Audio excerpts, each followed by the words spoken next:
The National Museum of Nuclear Science and History was established in 1969 and chartered by Congress in 1991 as the official atomic museum of the United States. Visitors can explore how nuclear science continues to influence our world. So my name is Jennifer Hayden. I'm the president and CEO of the National Museum of Nuclear Science and History. We are a nonprofit museum that has been around since 1969. So we are a congressionally chartered Smithsonian affiliated museum, and we are nationally accredited through the American Alliance of Museums. Our museum has an interesting history. We have been around since 1969, and we were previously located on Kirtland Air Force Base. So we were once known as a museum held and run by DoD, and then it moved to DOE. Over the many, many years, it then went from DOE to Sandia National Laboratories. When it was run by DoD, it was a museum that really focused on nuclear weapons. It started evolving over time, moving from nuclear weapons to what we are today, telling the story of the atomic age from early developments such as the Manhattan Project and Cold War to today's peaceful uses, nuclear energy and nuclear medicine. So we were on Kirtland Air Force Base until 9/11 happened.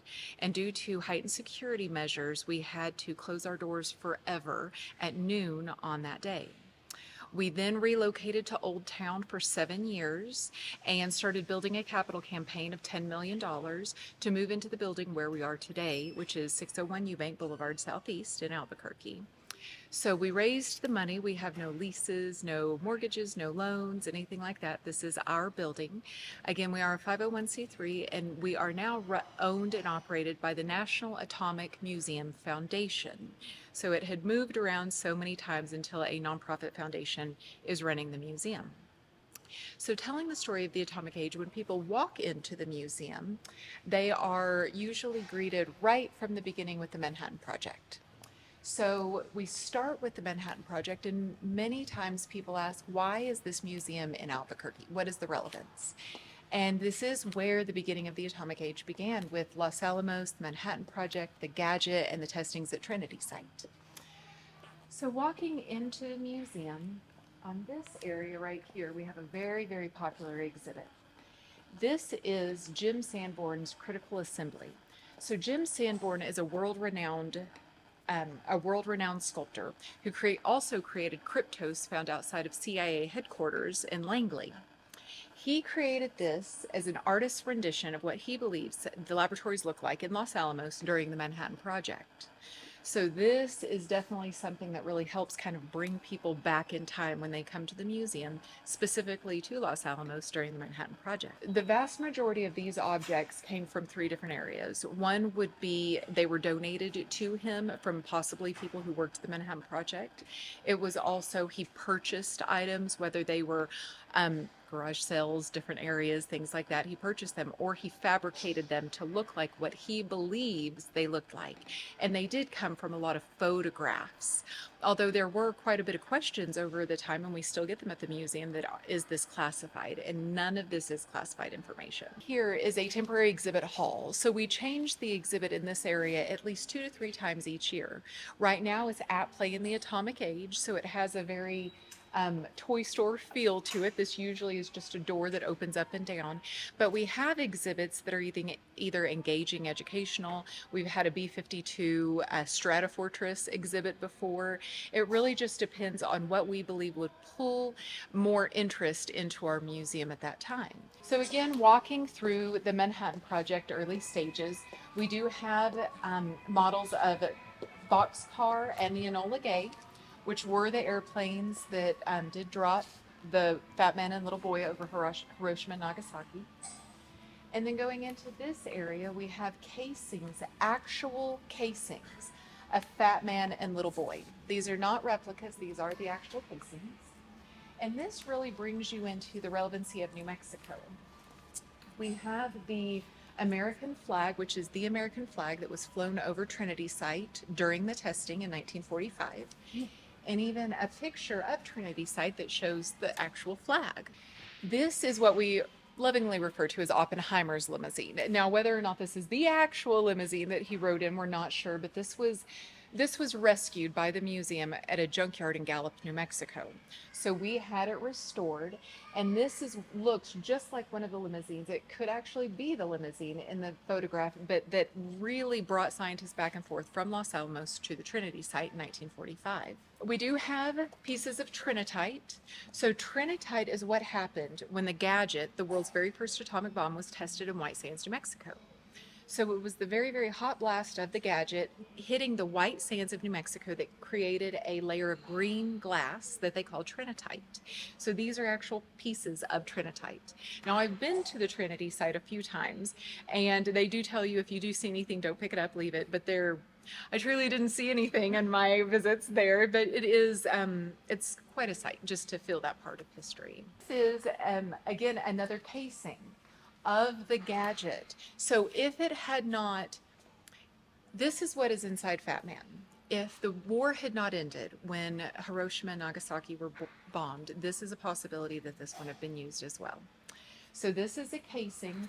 This is what the world's very, very first atomic bomb looked like, which was known as the Gadget. Now we have a picture of the Trinity Tower up above it that was the over 100-foot steel tower in White Sands, New Mexico, where it was tested. We actually have a replica of the Trinity Tower as well in our Heritage Park. So it is almost as tall. We have a shack at the top where the Gadget was hoisted up, and then everyone moved back about 10 miles to see and determine what would happen when you detonated the bomb. And it's one of those things that, again, as a nonprofit institution, we have donors. We have people who help sponsor certain exhibits, and that was funded 100% from a donor who really cared about history and wanted that part of history told at our museum. This area is our Hiroshima and Nagasaki area. So it shows just the devastation that occurred because of the bombings that ended World War II. And in the pictures, it does show that the blast was so hot and so fast that it even burned the shadows onto the wall of many of the areas. Now, this is very important to us because we tell all sides of nuclear, from the beginning in history to science. This was something that during COVID, during the pandemic, an art teacher at a local elementary school wanted to do something celebrating peace. And so we had 8 schools with all of their students come and fold 1,000 origami cranes, which was a showing of peace. And so that was a very good, beautiful addition to our display area. It was a young woman, Sadako Sasaki, and so she had survived one of the bombings, but she came down with leukemia, and she was told if she were to fold 1,000 origami cranes, she would be granted one wish. She folded 1,017, I do believe, and she passed. But again, she stands for something as far as an icon of peace. This is how we transfer from Manhattan Project into Cold War. It's about a 2.5-minute video of a testing of a hydrogen bomb. So you will see the detonation of what that looks, but this really just transitions us into the Cold War. We have the largest collection of declassified nuclear weapons in the world. Currently, we only have 1/5 of them on display because we ran out of space. Now, the other objects are on Kirtland Air Force Base, and we are raising money to build a warehouse in Heritage Park, so on our property, or on the property of the museum, and that will be pretty much visible storage for the remaining artifacts. So we've been raising money for a few years now, but after COVID, all of the costs just have kind of gone through the roof with supplies and everything. So we successfully raised $600,000, and we believed at that point in time we had enough to get going. Bids came back in this year, and it was twice as much. So we are probably 3/4 of the way through. We actually have the building materials here, and we are going to have it erected by the end of this year, but it might take a little bit longer to raise a little bit more money to do the inside electric, HVAC. We're really at the mercy of the New Mexico weather. So with the building, not too much, but when it comes to restoration of our airplanes, because they are outside, we restore the aircraft, and the paint being automotive paint, it will usually last about 10 to 15 years. We started restoration on the airplanes, and we did the B-29 Super Fortress in 2015. We are getting to a point where it won't just be touch-ups anymore, it would be a complete restoration again. The B-29 was about $110,000. The B-52B Stratofortress was about $125,000 because it has an exterior of over 3/4 of an acre. So this is something that when we focus on an airplane, we give that one airplane the year, the spring and the summertime because of the weather, that our team members will go out and be able to work on it with volunteers and with contractors. And so usually it's maybe 100 to 150,000 that we raise in one year to try to restore some of the airplanes and missiles out in Heritage Park. But as a nonprofit, we really do operate from our admissions, museum memberships. We have facility rentals here. People have weddings and meetings at our museum. Of course, we write for grants, and then we have donors and sponsors. So I have been with the museum for 14 years this month, this week actually. And I have been in 5 different positions at the museum. I started doing events and facility rentals, and then I went to marketing associate, and then director of communications, and then deputy director. I have been in this role now not quite 1 year, but my predecessor had been our leader for 26 years of the museum. Absolutely wonderful, great mentor. And so, yes, with that, it is working with our board of trustees, who we have a very large, very dynamic board. It is working with different types of organizations as far as fundraising. It's also working with our department heads, all of my directors. We have collections, exhibits, and facilities. We have education, finance, communications, and fundraising. So I have a director of fundraising, but oftentimes it is maybe just a little bit more powerful, if you will, if the president and CEO comes to speak with you and ask for $100,000 for a nonprofit museum. We do operate Nuclear Science Week as well, which is a 14-year-old international celebration for nuclear science. And this is something that it's very heavily celebrated within the nuclear energy world. And I go and speak on behalf of Nuclear Science Week and informal education of the museum all over the nation because of who we are promoting nuclear education to the world. These are 2 of our broken arrows. So broken arrows are missiles or weapons that were dropped accidentally.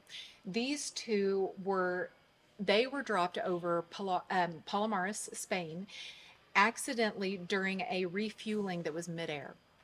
And so 4 of them dropped, 2 detonated, but they were not, the detonation was not for the nuclear aspect, but the explosives. These 2, one went into the ocean and one went into a farmer's field. No one was hurt, but they did have to go to find them and bring them back. And you can see the indentations, and then when you walk over, the tears in the middle from falling from the sky down into the ocean or onto the field. All of the weapons here are declassified, but at one point or another, they were classified information. Now, there was a time in Albuquerque in, I want to say it was the 50s, but it really didn't come to light until the 80s, that there was a broken arrow that was accidentally dropped, and it was, would you believe, a Mark 17? Okay, so it was a Mark 17 in 1957. They are not 100% sure what happened in the air, but there are different stories that came about. Did someone accidentally push the lever? Did they fall into it? What happened? But the pilot remembers flying over. Again, no one was hurt other than one cow in the outskirts of Albuquerque. And it was accidentally dropped, and it was so heavy that when it fell through the bottom of the airplane jumped up 1,000 feet immediately, but they heard bombs away, because the person at least had to get that out, but no one was injured. But it was dropped accidentally, again, in Albuquerque, but it was in the 80s when a journalist started finding out about it and looking into it. I do want to show this, which is just such an interesting and very large missile. So this is the Trident Missile, and here is the nose cone that goes over the very front. Now, this was something that there were 24 of these on one submarine. And I have a model right over here of the USS Ohio. So this is the first nuclear class submarine, and it shows this is the small version of that large missile, and you can see all of the different areas where 24 of them would fit. So Heritage Park is our 9-acre outdoor exhibit area. And again, one of the ways that we raise money is this.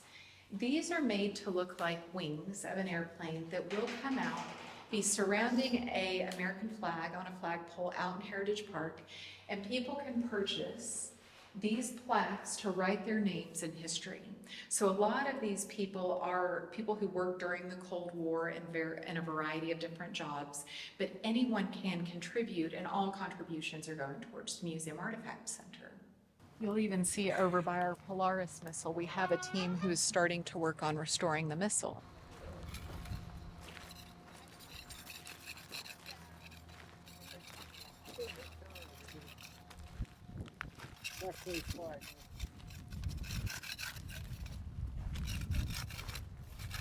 I'm John. I'm the exhibits tech. We're sanding it down, trying to get all the Kevlar a lot less, stranded. And then we're putting a 2-part epoxy on it, clear coat, to seal it all. And then we're painting it white and black. And then it's going on a big old stand right here, like where I'm standing. This is the first time in over 20 years it's been worked on. Yeah, it's been sitting in the dirt for a long time. Fun fact about this guy, it's full of concrete. The back half weighs 28 tons and the front half weighs 10. So, and it was sitting over there about 2 weeks ago and we just moved it. It's like, this is like Kevlar. So they had really bad heat properties back in the day. So this was from like the 1950s. But this is our 9-acre outdoor exhibit area that is filled with missiles, military vehicles. We have the USS James K. Polk, which is a nuclear submarine conning tower. People always ask, is the submarine underneath? And it is not, unfortunately, which would be very cool. We did purchase a playground as well a few years ago because we have a very large, very successful camp program at the museum. We follow the Albuquerque Public School District break schedule, and so even during the summer alone, we have pre-K through 6th grade at the museum for week-long camps all summer. And that would be usually closer to around 100 children each week, some that come every week, some just change it up. And so we wanted to have something a little bit more engaging for the kiddos outside. This is our B-29 Super Fortress. As far as I know, there are only 17 B-29 Super Fortresses left in existence for public viewing, and we have one of them. And then we have a replica of the gadget as it was being hoisted up the Trinity Tower. So this is pop culture that really focuses on the 50s and 60s and how nuclear became such a unique and memorable topic, whether it was comic books and movies, all the way down to toys.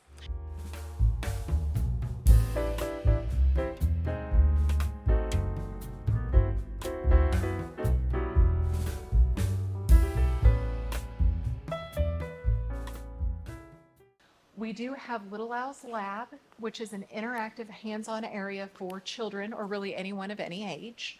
Just because STEM education and STEAM even are very, very important to the museum. It's not just nuclear. We look at so many different facets of science, technology, engineering, mathematics, and art as well.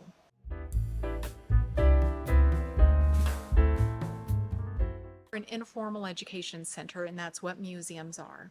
And so through our camps that run the end of May through the beginning of August, we have homeschool programs. We have Project Atom, which is nuclear-based out-of-school time programming. We do Discover STEAM Week and Day, which we invite professionals from all over the city come in and do engaging hands-on activities that are STEAM related. And we have Nuclear Science Week. But we have field trips. When school starts, it's weekly, if not sometimes daily. We do have the DeLorean. So another event that we do, just community engagement, is Movie Under the Wings every June. We show a movie, and we've done probably 8, I believe, at this point in time. And this past year, it was Top Gun Maverick. We've shown the Goonies. One year we did show Back to the Future, and it's outside, movie under the wings, so it's projected onto the movie screen or onto the back of the building. And we have food trucks and a local brewery, Bombs Away Brewery, just around the corner. And a local gentleman said, "Would you like to put your DeLorean out on display to promote the movie?" And we said, "Yes." So we had it out front. The movie came and went, very, very successful. Over 600 people came. And we called him and said, "Do you want your car back?" And he said, "I think I want to donate it to the museum." So we thought, how can we make it relevant to a mission of being America's resource of nuclear science and history? And we had an intern create the flux capacitor, and then it is now relevant to the nuclear mission. It's just part from the movie that really helped generate and bring Marty back in time. So by doing this, again, constructed by two of our interns, when we bring in objects, we have a committee of people deciding, are they relevant to our mission? And it's interesting, when my grandfather passed, he's Navy, retired Navy, and so many of his very important parts of his past came down to me. And we're not a naval museum, but some of the things that he did, he experienced the testings at Bikini Atoll, and so I had the photos and things that was very relevant. So we have to be thoughtful of what is relevant to our mission. This area, it does take us, I'm very excited about this, so I'm going to walk over here. We do talk about nuclear stamps and things, and a lot of them are online. This area is our waste isolation pilot plant area, WIPP. So this is how waste is taken away and put in a safe place once it is utilized. We have just literally updated this exhibit area with the help of WIPP in Carlsbad, and as of last week.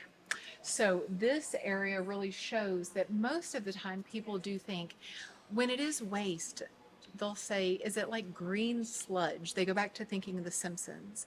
But we show in this area that it does not contain, these do not contain radioactive material, but it would in real life. And those are the objects like the safety suits that people wear. It's the gloves, it's the shoes, it's the masks that are taken down to WIPP to be buried under really salt type initiatives to where it will be completely safe for the foreseeable future. In New Mexico, the vast majority of our electricity does not come from nuclear, though a small percentage does because it comes from Blvd generating station in Arizona. But it's not something that is really taught to our students here in New Mexico as far as an energy source. I'm originally from West Texas, and I have to say the same thing. It's definitely not within, it wasn't something I grew up knowing about. It's been interesting speaking to so many of the different leaders within the nuclear energy field, that even myself with two young boys that are still elementary and middle school age, that the younger generations don't automatically think of Chernobyl and Fukushima and 3 Mile Island. Those are not things that are first and foremost on their mind. So it might even be not having that, there's a little bit more of a lack of fear when it comes to nuclear energy as a carbon-free resource. This area does talk about nuclear energy, and over in this area we have a very engaging exhibit that was created and helped promote by Blvd Generating Station. So once this starts going, it takes a minute, but a lot of our kiddos and people in general will come, and atoms start going all throughout this display. And you go and you step on an atom to see how many atoms you can split in order to energize a city. But it's something that this going along with the video will really help. So again, we'll do this once it starts going, and then all of our visitors can learn a little bit more. And you just do this and see how many. So there are times where you have kids all over just jumping and jumping and jumping in this area. Hoping that just raising more funds, getting us a little bit more up to date in some technology, and really being able to engage our audiences. We've worked with the Thorium Alliance to talk about the thorium molten salt reactors. We're also speaking about other areas of nuclear energy other than just power plants, would be small modular reactors. Nuclear is really in so many different places, from energy to medicine to space exploration. And our museum is so unique and different because we do tell the history, Manhattan Project and Cold War. So that is global leadership and safety. It's the weapons. But we want to talk about the present and future of the sciences of nuclear as well. So this is why we do really focus on these areas, and we'll walk into nuclear medicine here soon as well. Again, the relevancy is uranium mining. Uranium mining does take place in many different areas, but also in New Mexico. So when people, again, I have so many people say, why are you in Albuquerque, New Mexico, is the National Museum of Nuclear Science and History? And so much of it, from history to nuclear science today, does take place in New Mexico in a variety of forms. From waste control and management to mining for uranium.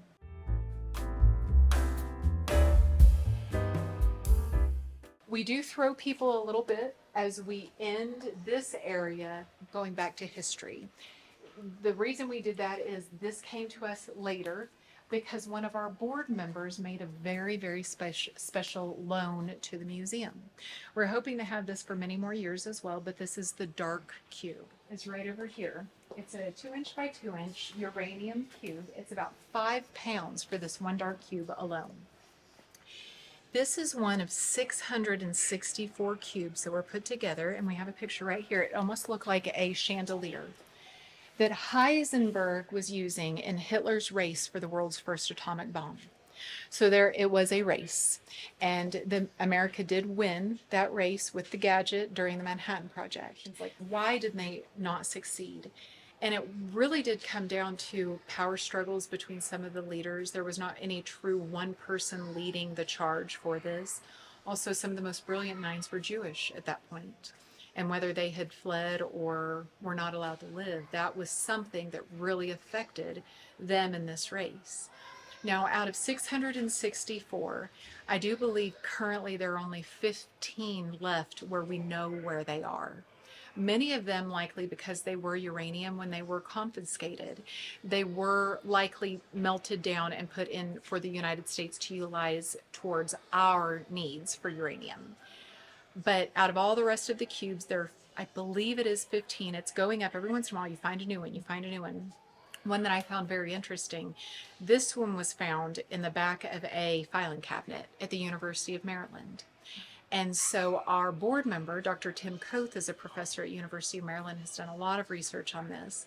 And so he has donated this to us. There is one that we have been told is being used by Madame Curie's granddaughter as a doorstop. This is Dr. Koth and his colleague Miriam Hebert. And so she has written a book on this that we sell in the store as well that's incredibly interesting. She came and spoke at a book signing for us 2 weeks ago. So a lot of the people that really have such an insight and expertise on these different areas of history often come and speak at the museum, or we hold events where we can learn a little bit more.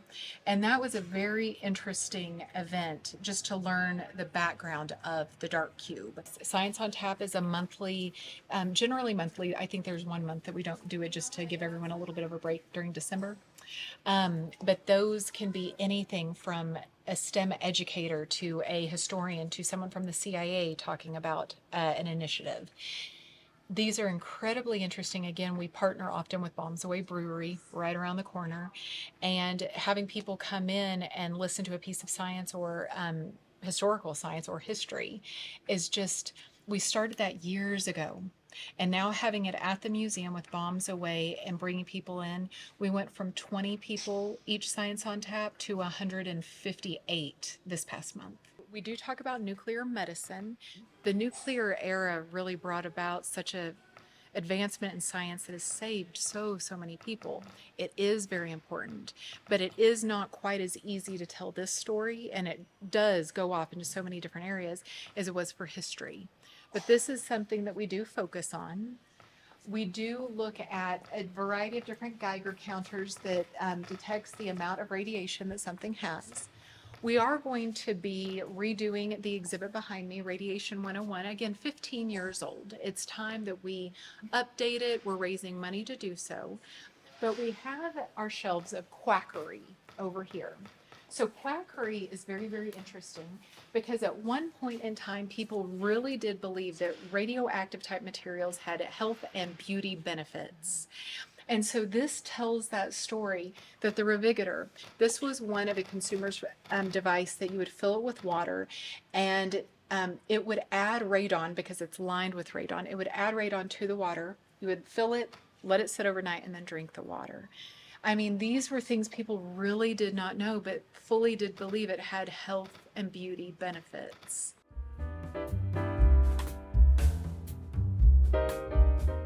We never accept objects into our collection. We will accept pictures and letters and emails, and this is what it is. But we will not accept it until our entire committee of, gosh, upwards, there are days where there are 20 of us in there, from Sandia National Labs, from the museum. And when I say Sandia, it's people with expertise in classification, radiology, import-export control. They help us determine that everything we show is acceptable for public viewing.